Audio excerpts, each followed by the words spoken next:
Back to our channel. ఈరోజు మీరు చూడబోయే ఈ వీడియోలో రాబోయే రోజుల్లో వృషభ రాశి వారి జీవితంలో జరగబోయే విషయాల గురించి, అలాగే ఈ రాశి వారు ఈ సమయంలో చేయవలసిన దేవతారాధన ఏమిటి అనే విషయాల గురించి ఇప్పుడు తెలుసుకుందాం. వృషభ రాశిలో జన్మించిన వారు దానగుణాన్ని అలాగే దయాగుణాన్ని కలిగి ఉంటారు. అలాగే ఈ రాశిలో జన్మించిన వారికి కోపం ఎక్కువగా ఉంటుంది. అందువల్ల వీరు జీవితంలో ఎన్నో సమస్యలను ఎదుర్కొంటారు. అలాగే ఈ రాశిలో జన్మించిన వారు విలాసవంతమైన జీవితాన్ని గడపడానికి ఇష్టపడతారు. వృషభ రాశి వారికి రాబోయే రోజులలో రవి బుధుడు కలయిక కారణంగా వీరి జీవిత భాగస్వామితో గొడవలు వచ్చే అవకాశాలు ఎక్కువగా ఉన్నాయి. అందువల్ల మీరు మీ జీవిత భాగస్వామితో మాట్లాడేటప్పుడు కొంచెం ప్రశాంతంగా మాట్లాడడం మంచిది.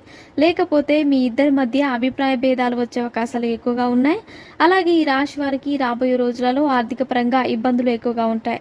అంతేకాకుండా వీరికి రాబోయే రోజులలో ఖర్చులు కూడా ఎక్కువగా ఉంటాయి. అలాగే వృషభ రాశి వారికి రాబోయే రోజులలో నవగ్రహాలు అనుకూలంగా ఉండడం వల్ల వారు చేసే వ్యాపారంలో అధిక లాభాలను పొందుతారు. అంతేకాకుండా